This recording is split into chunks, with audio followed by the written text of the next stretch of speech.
हजरत मुफ्ती तो मुफ्ती है, तुम्हारा तरीका है। उसने कहा नहीं, मेरे पीर वाकई बड़े आलिम है। उसने कहा मैं जाऊंगा, ऐसा मसला पूछूंगा, तेरे पीर को जवाब ही नहीं आएगा।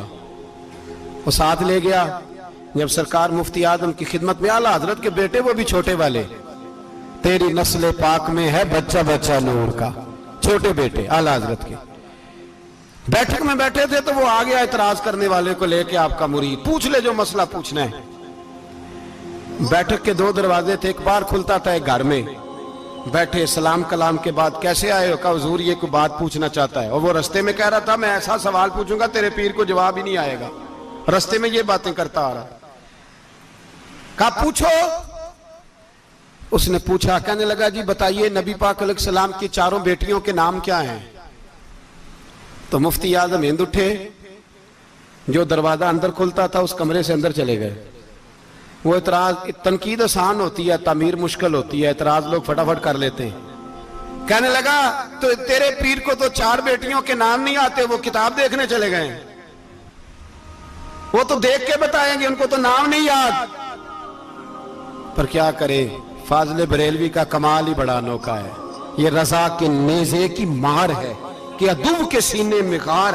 आला हजरत का रंग ही कुछ निराला है।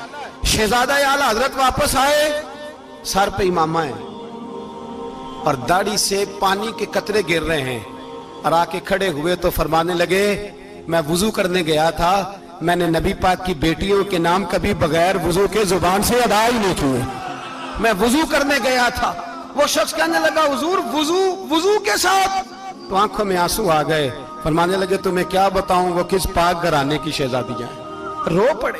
कहने लगे मेरे तो बाप का अकीदा है कि तेरी नस्ल पाक में है बच्चा बच्चा नूर का, तू है ने नूर तेरा सब घराना नूर का। मेरे मैं क्या करूं, मजबूरी है।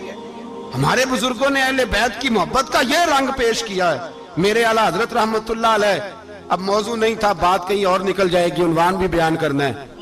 पालकी में बिठा के ले जाया जा रहा था, डोली होती थी, पालकी में बिठाया जाता था उलमा को। जिस तरह बच्चियां डोली में बिठा के, तो हिंदुस्तान में एक रिवाज रहा कि उलमा को लोग पालकी में बिठा के कंधों पे उठाते थे। चार मजदूर वो डोली पालकी उठाया करते। आला हजरत को भी उठा के ले जाया जा रहा है। फाजले बरेलवी ने फरमाया रख दो नीचे। नीचे रखा तो फरमाने लगे तुम्हें सैयदजादा कौन है? हुजूर क्या हुआ? फरमाने लगे मुझे रसूलुल्लाह के खून की खुशबू आ रही है, मुझे खुशबू, खालिस खून की खुशबू आ रही है।